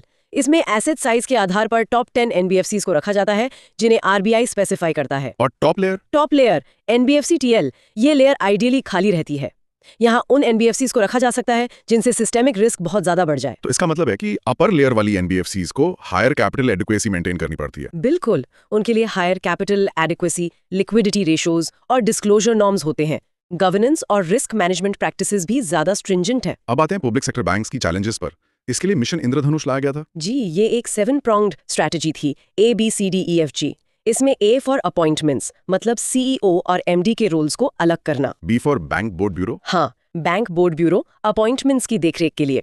C for capitalisation, बाज़ल 3 norms के लिए 70,000 करोड़ इन्फ्यूज किए गए। और DEFG। D for D-stressing NPAs, E for employment autonomy, F for framework for accountability using KPIs और G for governance reforms. Bank board bureau या BBB के बारे में थोड़ा और बताइए। BBB PSBs को गवर्नमेंट कंट्रोल से अलग करने के लिए एक मिडिलमैन के रूप में काम करता था। इसकी सजेशन PJ नायक कमेटी ने दी थी और इसे 2022 में सुपरसीड कर दिया गया। जी, इसे financial services institutions bureau FSIB ने सुपरसीड कर दिया। टेक्नोलॉजी की बात करें तो कोर बैंकिंग सोल्यूशन या CBS एक सॉफ्टवेयर प्लेटफॉर्म है जो ब्रांचलेस सेंट्रलाइज्ड बैंकिंग को इनेबल करता है, जैसे ICICI बैंक का फिनेकल। हाँ, या RBI का इकोबेर। इसके फीचर्स हैं रियल टाइम ट्रांजैक्शंस, 24/7 सर्विस और किसी भी ब्रांच से अकाउंट मैनेजमेंट। अब कुछ regulatory bodies, national financial reporting authority NFRA। ये कंपनीज एक्ट 2013 के तहत एक इंडिपेंडेंट रेगुलेटर है। एक चेयरपर्सन और 15 मेंबर्स होते हैं। और इसका काम ऑडिटिंग या अकाउंटिंग में मिसकंडक्ट की जांच करना। ये लिस्टेड कंपनीज और बड़ी अनलिस्टेड कंपनीज को कवर करता है। दूसरी बॉडी है serious fraud investigation office SFIO। इसे नरेश चंद्र कमेटी के रिकमेंडेशन पर स्थापित किया गया था। इसका पर्पस है व्हाइट कॉलर क्राइम्स की जांच करना। और ये मिनिस्ट्री ऑफ कॉर्पोरेट अफेयर्स के अंडर आता है। जी हाँ। अब आते हैं शायद पिछले दशक के सबसे बड़े रिफॉर्म पर, insolvency and bankruptcy code IBC। बिल्कुल, ये TK विश्वनाथन की बैंक्रप्सी लॉ रिफॉर्म्स कमेटी की रिकमेंडेशंस पर आधारित है। और ये इंसॉल्वेंसी इश्यूज को एक टाइम बाउंड मैनर में रिजॉल्व करने का फ्रेमवर्क है। हाँ, और यही इसकी सबसे बड़ी खूबी है। ट्रिगर थ्रेशोल्ड है 1 करोड़ रुपए का मिनिमम डिफॉल्ट। और टाइमलाइन 180 दिन, जिसे 270 दिनों तक एक्सटेंड किया जा सकता है।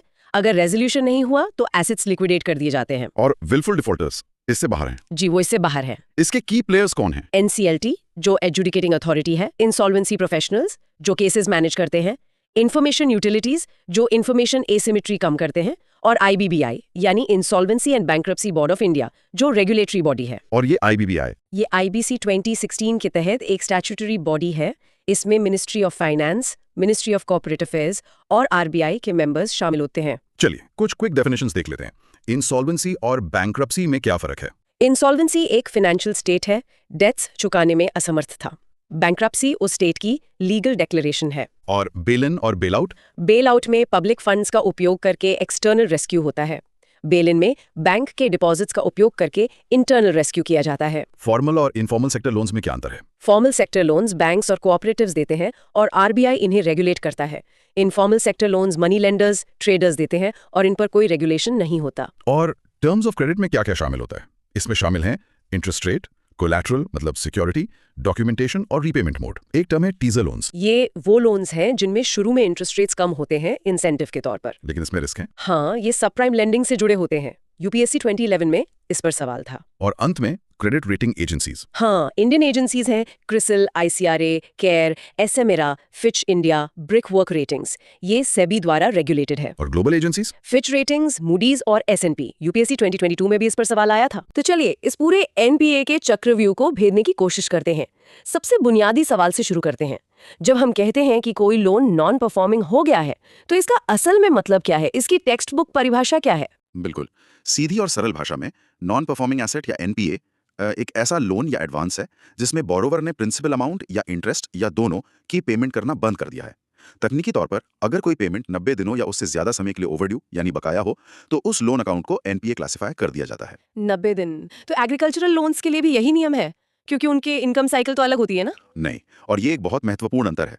एग्रीकल्चर की साइक्लिकल नेचर को देखते हुए RBI ने इसके लिए अलग नियम बनाए हैं। इन्हें क्रॉप सीजन से जोड़ा गया है। अच्छा। शॉर्ट ड्यूरेशन क्रॉप्स के मामले में अगर लोन 2 या उससे ज्यादा क्रॉप सीजन्स के लिए ओवरड्यू है तब उसे NPA माना जाएगा। और लॉन्ग ड्यूरेशन क्रॉप्स के लिए? उनके लिए ये सीमा एक क्रॉप सीजन की है। अगर एक फसल के मौसम के बाद भी लोन ओवरड्यू है तो वो NPA बन जाएगा। तो ये तो हुई NPA बनने के बाद की कहानी, लेकिन क्या कोई लोन के NPA बनने से पहले कोई वार्निंग सिस्टम है? ये स्पेशल मेंशन अकाउंट्स या SMS क्या है? बिल्कुल, यहीं पर स्पेशल मेंशन अकाउंट्स या SMS का कॉन्सेप्ट आता है। SMS वो अकाउंट्स होते हैं जो NPA बनने से पहले ही अर्ली स्ट्रेस सिम्टम्स दिखाने लगते हैं। ये एक तरह का अर्ली वार्निंग सिग्नल है ताकि बैंक प्रॉब्लम को अर्ली स्टेज में ही पकड़ सकें। दिलचस्प है। तो चलिए इन कैटेगरीज को देखते हैं, ये काम कैसे करती हैं। इन्हें 3 कैटेगरीज में बांटा गया है। पहली है SMA 0 जहां ओवरड्यू पीरियड 1 से 30 दिनों का है। फिर है SMA 1 जहां ओवरड्यू पीरियड 31 से 60 दिनों का है। और फिर SMA 2 जहां ओवरड्यू 61 से 90 दिनों का होता है। और 90 दिन के बाद वो NPA क्लासिफाई हो जाता है। बिल्कुल, 90 दिन के बाद वो ऑफिशियली NPA बन जाता है। अब लोन अकाउंट्स के क्लासिफिकेशन को समझते हैं। एक बार लोन NPA बन गया, उसके बाद क्या होता है? NPA बनने के बाद भी उसे आगे क्लासिफाई किया जाता है। पहला है स्टैंडर्ड एसेट, मतलब एक हेल्दी लोन जहां पेमेंट समय पर आ रही हैं। ठीक है। NPA बनने के बाद पहली स्टेज है सब स्टैंडर्ड एसेट, कोई एसेट जब 12 महीने से कम समय के लिए NPA रहा हो। अगर 12 महीने के बाद भी हालात नहीं सुधरते तो एसेट डाउटफुल एसेट बन जाता है। और फिर लॉस एसेट? लॉस एसेट वो है जिसे बैंक या ऑडिटर्स ने इररिकवरेबल मान लिया हो, भले ही उसे पूरी तरह से राइट ऑफ न किया गया हो। इसमें रिस्ट्रक्चर्ड लोन और स्ट्रेस्ड एसेट, ये 2 टर्म्स भी हैं। हाँ, रिस्ट्रक्चर्ड लोन वो है जिसके टर्म्स को बोरोवर की मदद के लिए मॉडिफाई किया गया हो, और स्ट्रेस्ड एसेट एक ब्रॉड टर्म है। इसमें NPAs, रिटन ऑफ लोन्स और रिस्ट्रक्चर्ड लोन्स तीनों शामिल हैं। और जो लोग लोन नहीं चुकाते, मतलब डिफॉल्टर्स, उनकी भी स्पेसिफिक परिभाषाएं हैं। हाँ, 2 तरह के होते हैं। एक है अ विलफुल डिफॉल्टर, ये वो है जो जानबूझकर 25 लाख या उससे ज्यादा का लोन नहीं चुका रहा। मतलब क्षमता होने के बावजूद? बिल्कुल। और दूसरा है अ लार्ज डिफॉल्टर, वो बोरोवर जिसका आउटस्टैंडिंग लोन 1 करोड़ या उससे ज्यादा है और जिसका अकाउंट डाउटफुल या लॉस के रूप में क्लासिफाई किया गया है। अब जरा आंकड़ों पर आते हैं। 29th फाइनेंशियल स्टेबिलिटी रिपोर्ट 2024 की, उसके अनुसार करंट सिचुएशन क्या है? रिपोर्ट के मुताबिक सभी स्केड्यूल्ड कमर्शियल बैंक्स के लिए इंडिया का NPA रेशियो लगभग 2.8% है और नेट NPA 0.6% है। ये तो काफी सुधार है। सुधार तो है, लेकिन पब्लिक सेक्टर बैंक्स यानी PSBs का कुल NPAs में 60% से ज्यादा का योगदान है। तो प्रॉब्लम एक जगह कॉन्सेंट्रेटेड है। और कौन से सेक्टर्स सबसे बड़े कंट्रीब्यूटर्स रहे हैं? सबसे बड़े कंट्रीब्यूटर्स पावर, टेलीकॉम और स्टील सेक्टर्स रहे हैं जो हाईली ओवर लेवरेज्ड हैं। ये एक आम कंफ्यूजन पॉइंट है, इसे क्लियर करते हैं। रिटर्न ऑफ लोन्स और NPAs में क्या अंतर है? कई लोगों को लगता है लोन माफ हो गया। हाँ, ये बहुत कॉमन कंफ्यूजन है। देखिए, NPAs में लोन बैंक की बैलेंस शीट पर बना रहता है और उसके लिए प्रोविजंस बनाए जाते हैं। लेकिन रिटर्न ऑफ लोन वो लोन है जिसे बैंक एक लॉस मानकर अपनी बैलेंस शीट से हटा देता है। लेकिन इसका मतलब ये नहीं है कि लोन माफ हो गया है। बिल्कुल नहीं, रिकवरी की कोशिशें जारी रहती हैं, लेकिन रिकवरी की संभावना कम हो जाती है ये एक अकाउंटिंग प्रैक्टिस है। अब आते हैं एक बहुत ही महत्वपूर्ण कॉन्सेप्ट पर, द ट्विन बैलेंस शीट्स यानी टीबीएस प्रॉब्लम। ये क्या है? टीबीएस प्रॉब्लम बेसिकली इस पूरी कहानी का सेंट्रल प्लॉट है। ये एक ऐसी स्थिति है जहां कॉर्पोरेट सेक्टर एक्सेसिव डेट से ओवर लेवरेज है और दूसरी तरफ पब्लिक सेक्टर बैंक्स। वो एनपीएस के बोझ तले दबे हैं। तो कॉर्पोरेट्स और बैंक्स दोनों की बैलेंस शीट्स एक साथ डिस्ट्रेस्ड हैं। और ये इकोनॉमी के लिए एक विशियस साइकिल बनाता है ना? बिल्कुल। कंपनियां बहुत ज्यादा कर्ज ले लेती हैं और फिर इंटरेस्ट पेमेंट्स करने में संघर्ष करती हैं। इसकी फाइनेंशियल हेल्थ का एक इंडिकेटर होता है इंटरेस्ट कवरेज रेशियो या आईसीआर। आईसीआर। हाँ, आईसीआर का फॉर्मूला है EBIT, interest expenses. Higher ICR बेहतर होता है, लो आईसीआर लेंडर्स के लिए हाई रिस्क का संकेत देता है। और अब तो बात टीबीएस प्रॉब्लम से आगे बढ़कर 4 बैलेंस शीट चैलेंज की हो रही है। हाँ, ये ट्विन बैलेंस शीट प्रॉब्लम का ही एक एवोल्यूशन है। इसमें 4 की सेक्टर्स में फाइनेंशियल डिस्ट्रेस की बात की गई है। Banks, infrastructure companies, non banking financial companies, NBFCs और रियल एस्टेट। प्रॉब्लम और गहरी हो गई है। तो इस प्रॉब्लम को सॉल्व करने के लिए क्या उपाय हैं? रेजोल्यूशन के लिए क्या किया गया? सबसे पहले 3R framework for revitalising stressed assets लाया गया। रेक्टिफिकेशन, रिस्ट्रक्चरिंग और रिकवरी। चलिए एक एक करके समझते हैं। रेक्टिफिकेशन। इसमें एसेट क्वालिटी रिव्यू यानी AQR शामिल था। आरबीआई ने बैंकों को अपनी बुक्स में छिपे एनपीएस को पहचानने पर मजबूर किया। और रीस्ट्रक्चरिंग। इसके तहत कई स्कीम्स थीं, जैसे स्ट्रेटेजिक डेट रिस्ट्रक्चरिंग या एसडीआर। इसमें लेंडर्स कर्ज को इक्विटी में बदलकर कंपनी का कंट्रोल ले सकते थे। एक तरह का हॉस्टाइल टेकओवर कह सकते हैं। फिर S4A स्कीम थी, मतलब scheme for sustainable structuring of stressed assets. इसमें ओनरशिप बदले बिना डेट को रिस्ट्रक्चर किया जाता था। और एक जॉइंट लेंडर्स फोरम भी था, कोलैबोरेटिव डिसीजन मेकिंग के लिए। और तीसरा आर रिकवरी। इसमें सारफासी एक्ट 2002 और सबसे महत्वपूर्ण इंसॉल्वेंसी एंड बैंक्रप्सी कोड यानी आईबीसी 2016 जैसे कानूनों को उपयोग करके ड्यूज रिकवर किए जाते हैं। केवी कामत कमेटी का क्या रोल था? इस कमेटी को कोविड-19 पैंडेमिक से प्रभावित लोन्स के रिस्ट्रक्चरिंग के लिए उपाय सुझाने के लिए स्थापित किया गया था। और इंटर क्रेडिटर एग्रीमेंट या आईसीए क्या है? इसके तहत प्रोजेक्ट सशक्त आता है, जो 50 करोड़ रुपए या उससे ज्यादा के स्ट्रेस्ड एसेट्स के फास्टर रेजोल्यूशन की सुविधा देता है, जिसे लेंडर्स का एक ग्रुप मैनेज करता है। इन सब के बावजूद बैड बैंक का कॉन्सेप्ट काफी चर्चा में रहा। ये क्या है? बैड बैंक एक ऐसी फाइनेंशियल इंस्टीट्यूशन है जो दूसरे बैंकों से उनके बैड लोन्स खरीदती है, उन्हें रीस्ट्रक्चर करती है और लॉसेस को एब्जॉर्ब करती है। इसका मुख्य उद्देश्य बैंकिंग सेक्टर की बैलेंस शीट को क्लीन करना है। तो इसके मेन कंपोनेंट्स क्या हैं? इसके 3 मुख्य कंपोनेंट्स हैं। एसेट मैनेजमेंट, मतलब एनपीएस को डिस्काउंटेड वैल्यू पर खरीदना। दूसरा, लोन रीस्ट्रक्चरिंग, मतलब डिस्ट्रेस लोन्स को रीस्ट्रक्चर और रिकवर करना। और तीसरा, डेट रिकवरी, जिसके लिए एसेट्स या बिजनेसेस को बेचा जाता है। अगर आपको हमारी इनिशिएटिव पसंद आ रहा हो तो हमें सब्सक्राइब करके हमारा सपोर्ट करें। साथ ही इस वीडियो को अपने टेलीग्राम स्टडी ग्रुप्स में शेयर करें। क्या भारत में बैड बैंक बनाने का कोई प्रस्ताव पहले भी था? हाँ, इकोनॉमिक सर्वे 2016-17 में पारा यानी the public sector asset rehabilitation agency का प्रस्ताव रखा गया था, जो स्ट्रेस्ड एसेट्स को रिजॉल्व करने के लिए एक बैड बैंक के रूप में काम करता। और national asset reconstruction company limited यानी NARCL इसी कॉन्सेप्ट का इम्प्लीमेंटेशन है। बिल्कुल, NARCL सरकार द्वारा स्थापित एक बैड बैंक है। इसका उद्देश्य बैंकों, खासकर PSBs से स्ट्रेस्ड एसेट्स को एक्वायर करना और उन्हें रिजॉल्व करना है। इसकी ओनरशिप किसके पास है? ये पब्लिक सेक्टर बैंक्स और सरकार के बीच एक जॉइंट वेंचर है। ये 500 करोड़ रुपए से ज्यादा के डिस्ट्रेस्ड एसेट्स खरीदता है। इसकी फंडिंग PSBs, सरकार और national investment and infrastructure fund NIIF से होती है। इसमें एक गवर्नमेंट गारंटी की भी बात है। हाँ, एक्वायर्ड एसेट्स के लॉस पोर्शन को कवर करने के लिए एक गवर्नमेंट गारंटी भी है। और इसके ऑपरेशनल मॉडल में NARCL एसेट्स को एक्वायर करने के बाद IDRCL के सपोर्ट से उन्हें रिजॉल्व करता है। तो IDRCL का क्या रोल है? IDRCL NARCL की ऑपरेशनल आर्म है। ये NARCL द्वारा एक्वायर किए गए डिस्ट्रेस्ड एसेट्स के डे टू डे मैनेजमेंट और रेजोल्यूशन को हैंडल करती है। इसका फोकस लार्ज स्ट्रेस्ड एसेट्स पर होता है और ये एसेट रिकंस्ट्रक्शन कंपनीज यानी ARCs के साथ मिलकर काम करती है। अब बात करते हैं एक रेगुलेटरी टूल की, प्रॉम्प्ट करेक्टिव एक्शन या PCA। हाँ, PCA एक फ्रेमवर्क है जिसके तहत जब कोई bank capital ratios, asset quality और प्रॉफिटेबिलिटी के सर्टेन थ्रेशोल्ड से नीचे चला जाता है, तो RBI उस पर कुछ रिस्ट्रिक्शंस लगाता है। बिल्कुल, जैसे ब्रांच एक्सपेंशन और डिविडेंड पेमेंट्स पर रोक। रिकवरी के लिए लीगल ऑप्शंस की बात करें तो डेट रिकवरी ट्राइब्यूनल या DRT क्या है? डेट रिकवरी ट्राइब्यूनल एक लीगल फोरम है जहां लेंडर्स मॉर्गेज एसेट्स की नीलामी करके अपने ड्यूज रिकवर कर सकते हैं। इसके फैसलों के खिलाफ डेट रिकवरी एपेलेट ट्राइब्यूनल यानी DRAT में अपील की जा सकती है। अंत में 2 और इनिशिएटिव्स का जिक्र है, ई-बिक्रे पोर्टल और ईज फ्रेमवर्क। हाँ, ई-बिक्रे पोर्टल अटैच्ड एसेट्स की ऑनलाइन नीलामी के लिए एक प्लेटफॉर्म है जिससे ट्रांसपेरेंसी और बेहतर वैल्यू रियलाइजेशन सुनिश्चित होती है। और EASC फ्रेमवर्क यानी enhanced access and service excellence, इसे सरकार ने 2018 में PSBs की फाइनेंशियल हेल्थ को सुधारने के लिए लॉन्च किया था। तो what does this all mean? हमने स्ट्रेस्ड एसेट की पूरी लाइफ साइकिल को समझा, ऐसे में जैसे अर्ली वार्निंग साइन से लेकर NARCL और IBC जैसे रेजोल्यूशन मैकेनिज्म्स तक। बिल्कुल। की टेक अवे ये है कि एनपीए मैनेजमेंट सिर्फ एक बैंकिंग मुद्दा नहीं है, बल्कि एक सिस्टमिक इकोनॉमिक चैलेंज है। ट्विन बैलेंस शीट से 4 बैलेंस शीट चैलेंज तक का एवोल्यूशन और NARCL जैसी संस्थाओं का गठन ये दिखाता है कि देश के फाइनेंशियल बैकबोन को मजबूत करने के लिए लगातार प्रयास किए जा रहे हैं। एक बेहतरीन सारांश। और यहाँ श्रोताओं के लिए एक अंतिम विचार है जिस पर वे और सोच सकते हैं। NARCL और IDC जैसे फ्रेमवर्क्स मौजूदा एनपीएस को रिजॉल्व करने के लिए बनाए गए हैं, लेकिन ये सोचने वाली बात है कि लेंडिंग प्रैक्टिसेस और कॉर्पोरेट गवर्नेंस में ऐसे कौन से सिस्टमिक चेंजेस लाए जा सकते हैं जो भविष्य में इतने बड़े पैमाने पर स्ट्रेस्ड एसेट्स को बनने से ही रोक सकें। फोकस क्योर से प्रिवेंशन पर कैसे शिफ्ट किया जा सकता है।